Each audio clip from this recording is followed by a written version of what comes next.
What's going on, y'all? We are back. X-Tex Talks. This one is somewhat of a special edition. Clear. We got our first rounds through Gen 5s. Gen 6. We got our first rounds through the Gen 6. Let's start with you. What was your initial impression of the Gen 6? Excuse me. Shoot. Let's talk with the you want to go the down, biggest change. We can go. I was gonna say we can go down the list of like the features and then rate the features 1 through 5 or 1 through 10. Yeah. So first, what was the first feature that stood out to you? The frame. I mean, that's the most obvious, biggest update to the gun. I like it. You know what I mean? I think they did a great job with the texture of choice, allowing the palm swell. And like you said, the first day we came into the shop and picked it up, it seems like they almost used a hand mode for some of the areas where it is on there. One thing I am not crazy about is this beaver tail. I personally am probably going to take a Dremel and shave some of that off of there. You know what I mean? But I do think it's a major step up and upgrade over the backstrap beaver tails they were offering previously. This one is not super annoying after firing it. It's not super annoying. But I don't care to have it be that long. I like to ride way higher on it. But the, reliefs up here for the thumb ledges, stuff like that, nice touches, not really a big factor for me. Like I said, I reach past it because my thumb is so long, but nice to add it in for those that can take full advantage of it. I don't know if it's anything I would say I would a lot. The undercut right here is my only ding against it. I think they should have rolled that slightly forward a little more. It is a nice undercut in there, but it's very kind of narrow. So it still leaves some room for it to interfere with your finger and annoy you and all of that stuff. So they could slide that forward a little bit, Other than that, I think they did a good job with the rehaul and modernizing the Glock pistol that continues to dominate the market as far as the easy choice for defensive firearms. From previous models to now, I would give it a 10 out of 10. But what would you compare that stippling job versus another manufacturer that's out on the market? Would you say that's still holding that higher, closer to, I guess, the 10s versus the 1? Or is that only the case because we're seeing an improvement and such a drastic improvement from Glock itself? No, you know what I'm saying? I think that the stipple, literally the texture on there is nice. It's solid. It's not aggressive to where it's going to annoy you. It's has enough depth of where it is or how much it protrudes out to where it actually presses into your hand when you go to shoot it. So it keeps the gun actually very sturdy and kind of in place. Echelon, Prodigy grips, whatever, are also very nice textures that I enjoy. However, I feel like this is an improvement over those. You know what I mean? Yeah. So I think they did a good job with the texture of choice, the location of it, and overall what they decided to do with it. I think it's still ranking up there on the higher side. I think it's similar to what we've seen on PDPs. Even when I was shooting, right? And obviously, naturally, when you're shooting, eventually fatigue's going to kick in, grip's going to loosen up. But the texture almost reminded me to get my support hand back into the fight, so to speak, and actually do its job gripping. So every time I felt like I was slipping, I was like, oh, nope, I can get right back to that perfect reference spot. So 1 out of 10, holistically factoring in both the improvement of Glock from Gen 1 to now and other stipple jobs or other textures on the market, what would your 1 through 10 be? I'd say I'd give it about an 8. Like I said, my one major gripe is the undercut there. And aside from that, I would say that the texture is solid. I don't think that it's mind-blowing texture, but it's definitely a major, major improvement. And I like it. One thing I do like about it is that the texturing protrudes outward instead of sinking inward, which is something that not a lot of manufacturers are doing in the industry right now. They're going into the frame and making grips smaller and slimmer and stuff like that, where this one allows you to keep everything as far as the width and sizing of it into your hand. So I go with an 8. What about you? I go at least a 9. I agree with you. I think the undercut could be a little bit deeper. But other than that, reloads on this thing to me were way easier than previous generations. And I don't really understand necessarily what that has to do with, other than the fact that there's really no more hump right here that my hand is fighting and feeling like it has to work to wrap around. And the flare on the Magwell, I think they did a great job with making it a really, really wide entry. And yeah, it to me they did a stellar job. Even the dimples where the on the higher part of the grip, that along with the rounded fronts, to me is just perfect for making sure everything is as tight in your hand as possible. So I'm gonna go 9, only because there probably is room for improvement somewhere, like that undercut, but that's really it for me. Yeah. And the gun shoots super flat, and I think that is in part of, if you grip the gun right, it stays put in your hand. You know what I mean? It doesn't slip and wiggle. It's like it stays pretty solid. So. Yeah, and I think that's what everybody wants. Okay. Second biggest change, I would say, is the trigger. This trigger versus previous generation stock triggers. Obviously, it's going to be an improvement, but what are your thoughts on that improvement? Trigger it's not going to blow anybody away. Excuse me. It's not going to be like a mind-blowing trigger as far as take up, feel, break, and stuff like that. But the shoe itself is a phenomenal improvement, man. Yeah. Like, one of the main things I hate about Glocks, stock Glocks in previous generations, is how that blade sits almost like a fulcrum right in the center. It almost causes you to put your finger and press to the rear at an angle instead of it's something that has annoyed me, and I always, like, the day I buy a Glock, I swap the triggers, you know. And it's not about feeling like, oh, I need this type of trigger in order to shoot it well. I prefer just a flat face. So I do Overwatch Precision triggers just because they have a flat face and use OEM trigger bars. It's like, outside of aesthetically, I don't know if you need to really swap it out. You know what I'm saying? So it's like they're finally giving you something that feels more like a complete package, as opposed to saying you're buying a starter block with meat and potatoes to say, I'm going to go change and tweak to make it my comfortable gun to shoot.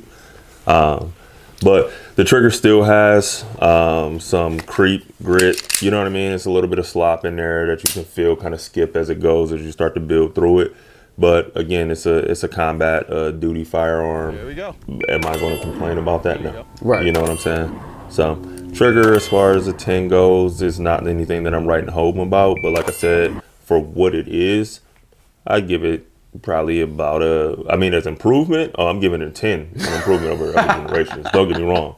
Just overall grand scheme of triggers, comparing it to other stuff in the market, I'm going to say it's probably, again, around that 8 area, because you start looking at some of the other triggers and other platforms, M&P, Echelon, stuff like that. It's like, it's not really standing out from the crowd. Right. You know what I mean? I would say it caught up. You know what I mean? Like, I think this is the gun that, speaking to your point, instead of them always designing previous generations as, okay, these are molds of clay, whoever's going to buy this is going to go make it their own. Right. They did everything that, I guess, over the years of research and people doing that, we're like, all right, well, we kind of have a great idea of what y'all want anyway, so we're just going to put it all together for you.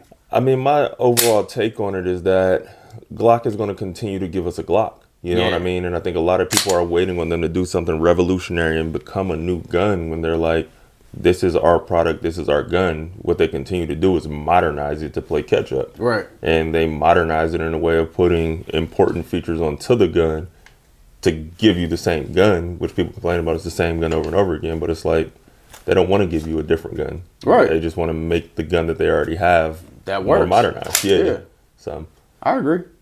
I'll give that trigger right around an 8 as well. Only because I have experienced other stock triggers that just break a lot better. M&P, Walther triggers, some of the what is it? The P10C. Even. That is it. The P10C and their the competition version of the P10C. Really, really nice trigger on those. But I do think, to our point earlier, this does definitely give you more flat surface space on that first knuckle pad, and it just sits right there. You don't have to worry about going too far in, not having too much in. And I feel like because of this curve or this angle, it's not a curve. You know what I mean? Yeah.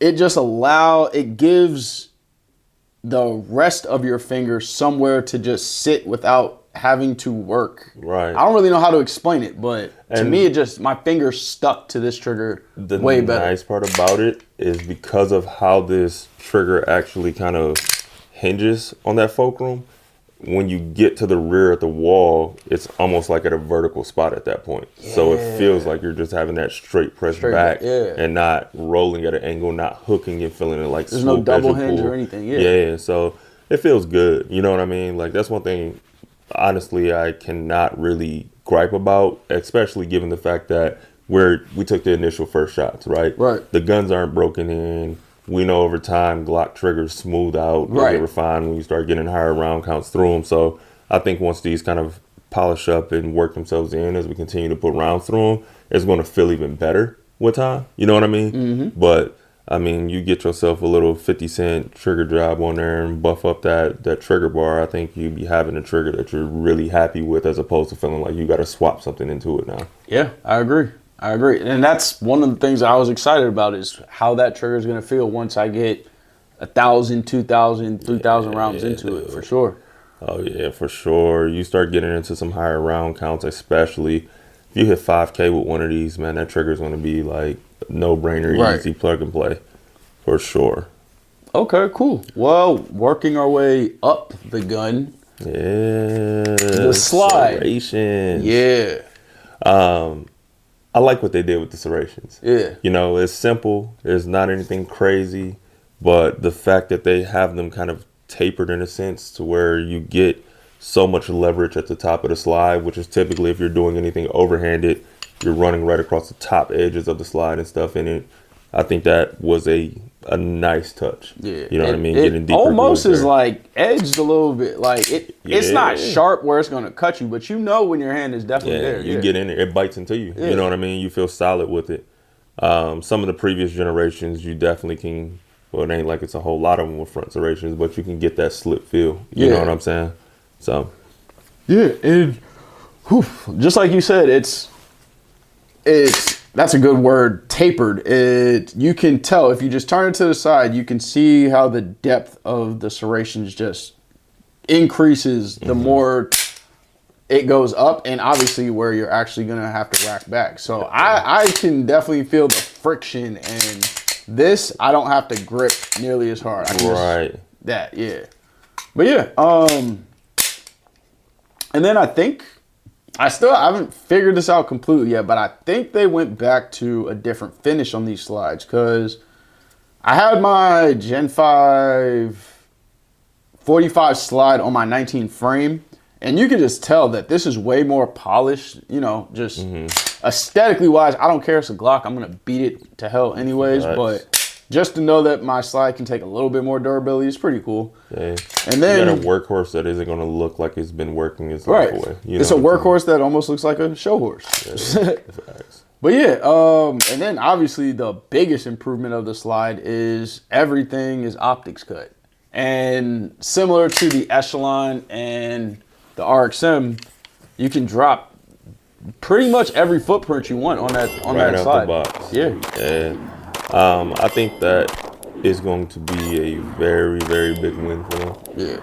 The MOS system was frustrating, especially working at the gun store when you go to sell somebody a gun and they're like, oh, I want to get an optic for it. And it's like, do we have any plates for this in stock right now? Yep. Sorry, bro. You know what I mean? We'll order one in for you. We'll be restocking this day, whatever. It's like, that was such a ridiculous thing, especially not having plates in the box for the common footprints or coming out the gate. Like every other manufacturer, for the most part, gives you a functional footprint that you can plug and play with. You know what I'm saying? Springfield, I don't know what they were doing with the Prodigy. I really don't.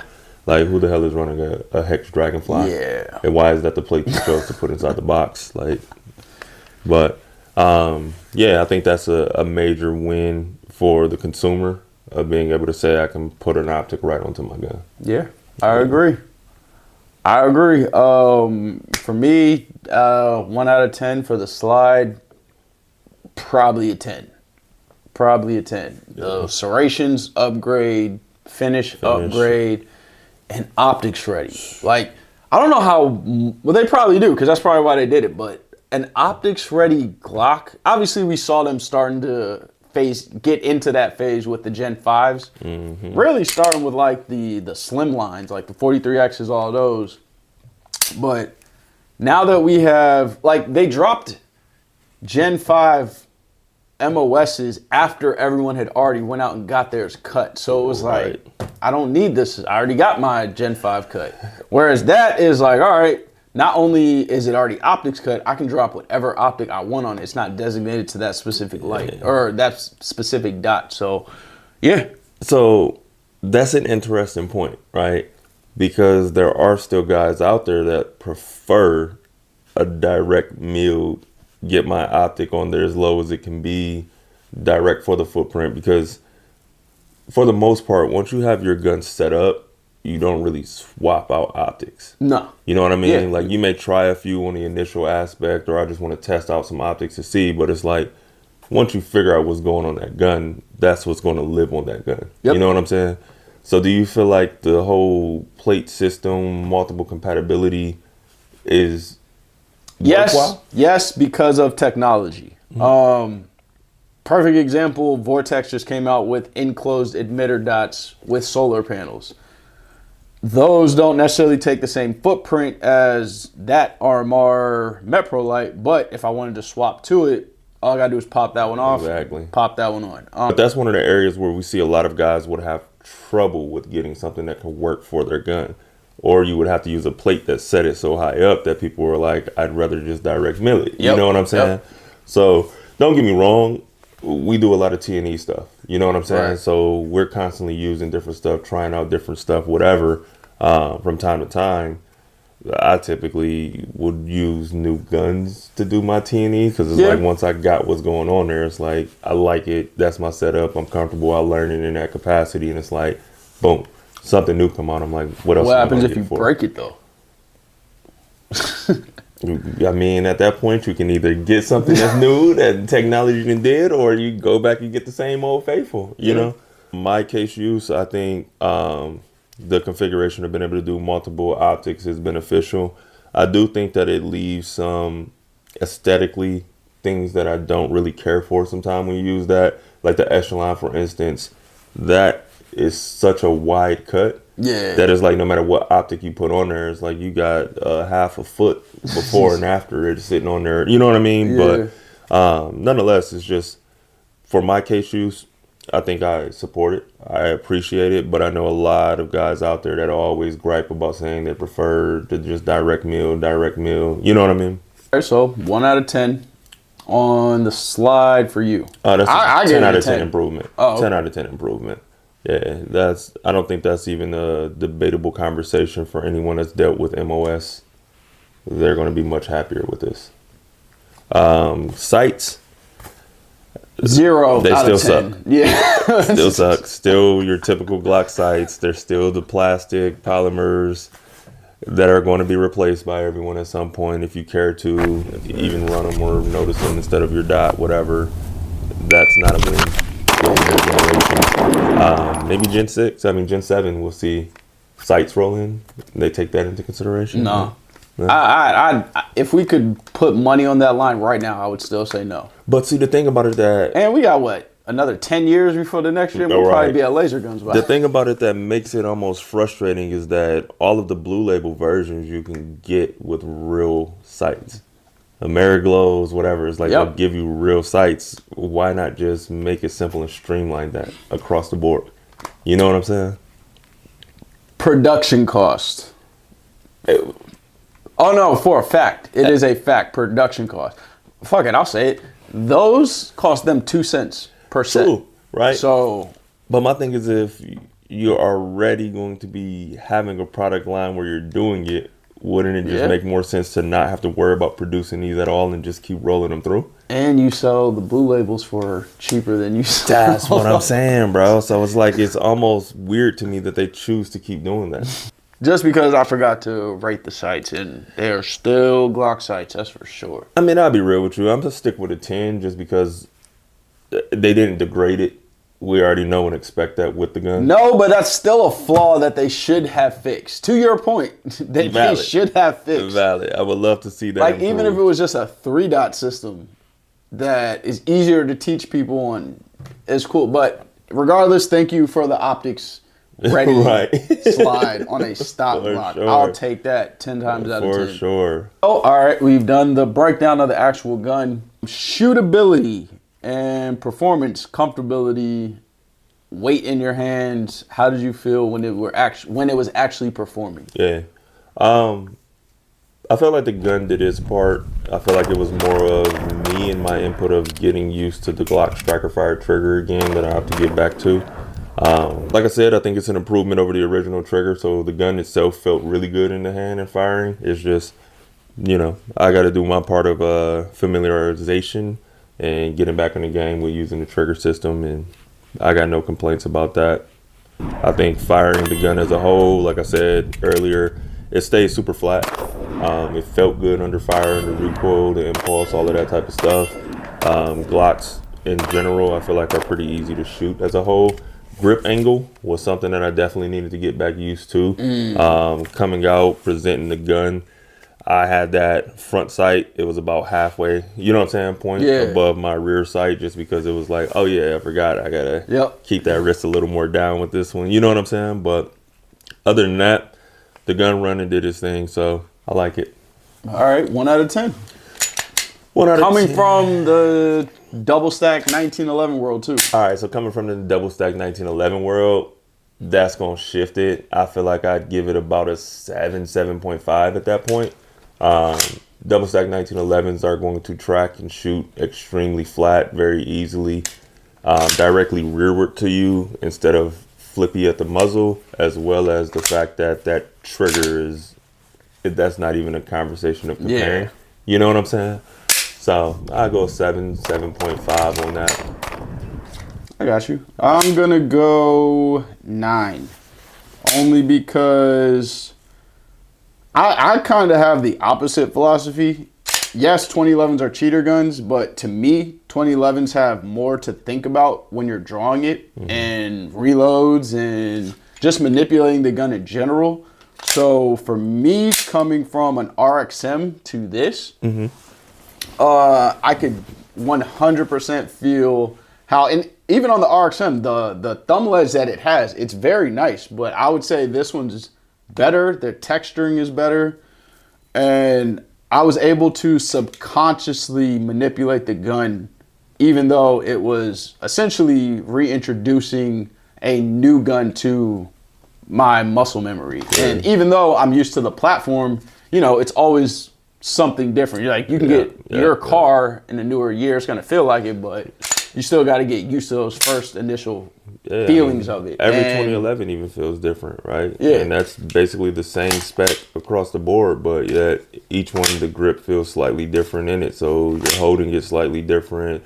Trigger weight and break is still going to be slightly different on top of all of that stuff too. So for sure. What really allowed me to run it yesterday, or when we were shooting it, was after I got through the first reload drill that we did. Once we got through that, I was like, oh, I can reload like freely, like without thinking about it. It's already in my subconscious. I was like, oh yeah, we run it now.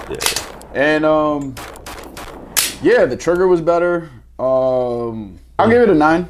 I probably shot guns that feel a little bit better, but for a mass-produced duty pistol, Glock knocked it out the park. Heavily. For sure. I can't wait to talk to them at SHOT Show about this too. Yeah, they knocked it out the park, bro. I just want to know the logic and the thought process from just the drastic change. Like, was it just catching up to everybody else, or what? Like, what inspired this much of a change? That, because it's not like the the demand for, more features on the Glock ever changed. Every year they came out, someone was saying something that it needed. And constantly. yeah, to me, now it's like, what are you going to ask for on this other than real sights? Yeah. I mean, I think a lot of the times people want a Glock to literally be something other than what it is. Right. You know what I mean? Yeah, that's a good point. That is a good point. So I think that they did a great job of making this gun modernized and relevant with the changes that they did for it, while still keeping true to their traditions of what the gun is. Mm-hmm. You know what I mean? They're not doing anything crazy that's going to really jeopardize the legacy of the gun, in a sense, with it. I agree. So, and I said it in the first video, and I'll say it again. If this is what's going into the military trials in 2 years, 3 years, I don't see how SIG can come back from beat this. Yeah, that's gonna be hard. Yeah, SIG gonna have their work cut out. But military trials open up a lot of variables. Yeah, that's true. You know, what I did hear is that this has tested higher than previous generations in the FBI trials already. So, good indicator, but we'll see. But we know, unfortunately, that's only half the battle. Yeah. Money talks. I think Glock has, without a doubt, every realistically functional aspect covered. Yeah, for sure. And covered very well. You know what I'm saying? I think I would love to compare this to an Echelon. Coming soon. Yeah, that has to be next. I don't even think putting this against a clone is worth it. Oh, it's not. Yeah, I mean, clones are cooked.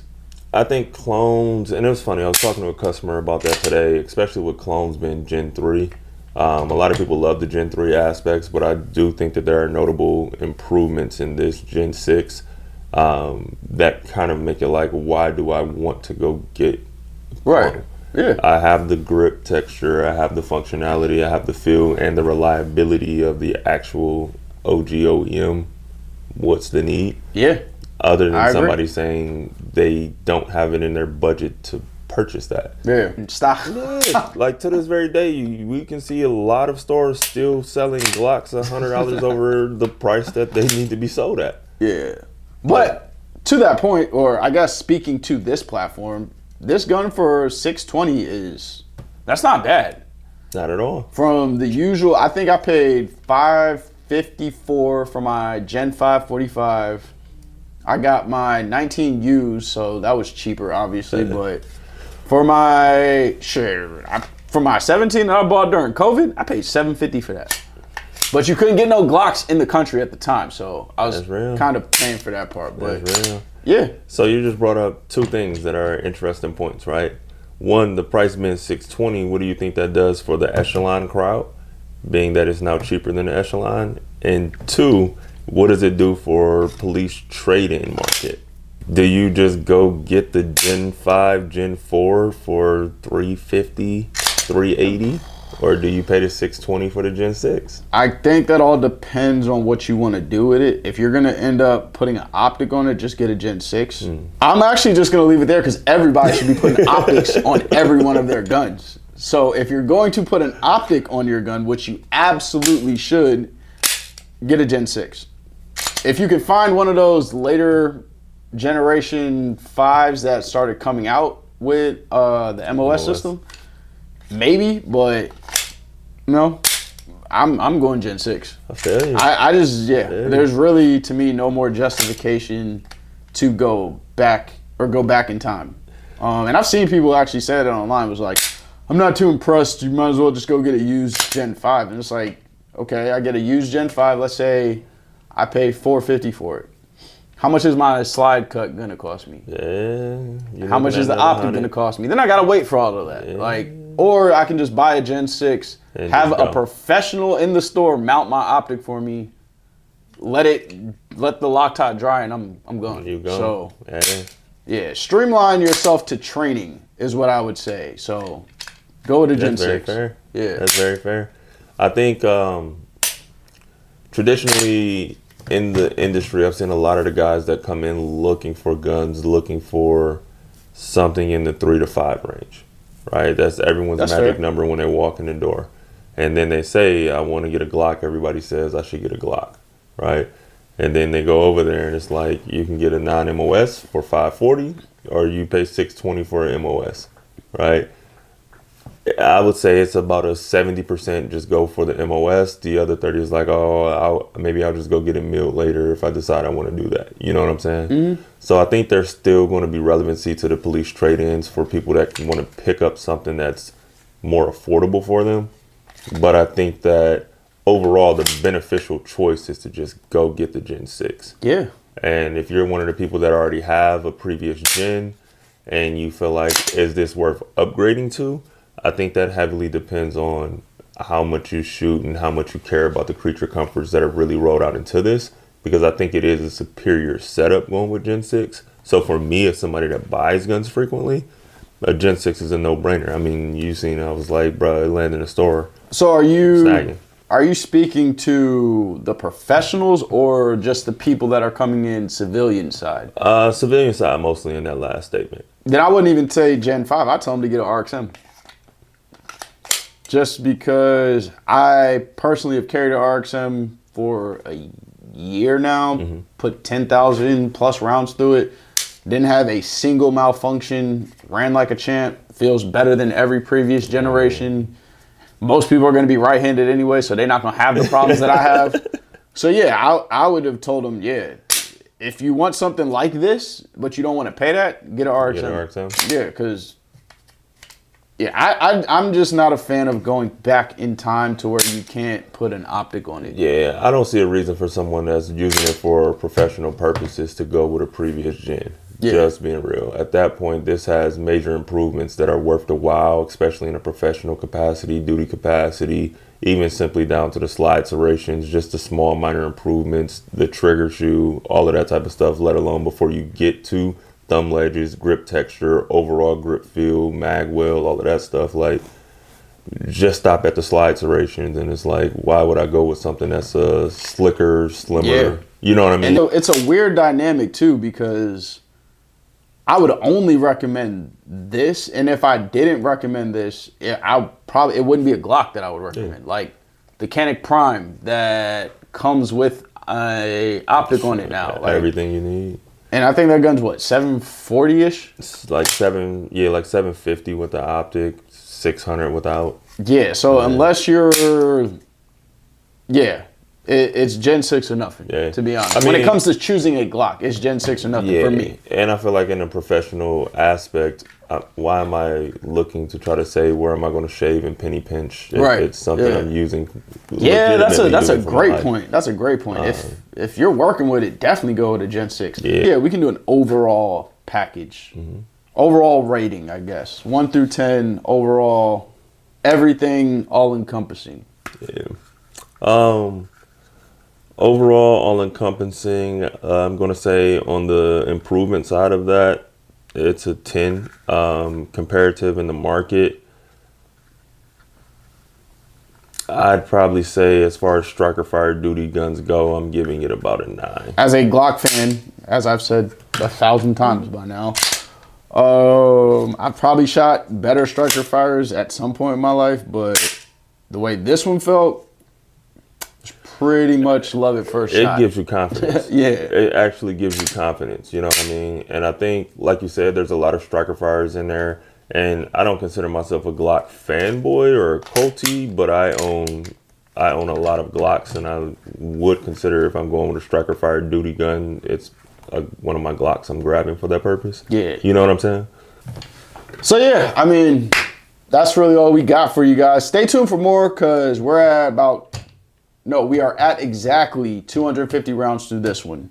We're going to keep the round count all year long. So as you guys see more videos, we'll keep you updated on what the round count is at that time. Yeah. And they're going to see some rounds. The best addition you can make to your Gen 6, X-Tech mags. X-Techs, you can get the 1915 mags, or you got the 1717 mags, but... And they ran. Yeah. Flawlessly. All throughout the day, we were mixing in both. You know what I mean? OEM and X-Tacs had no issues out of either gun. No. Like, absolutely no issues out of either gun, which I would expect. Oh man, that +5, dog.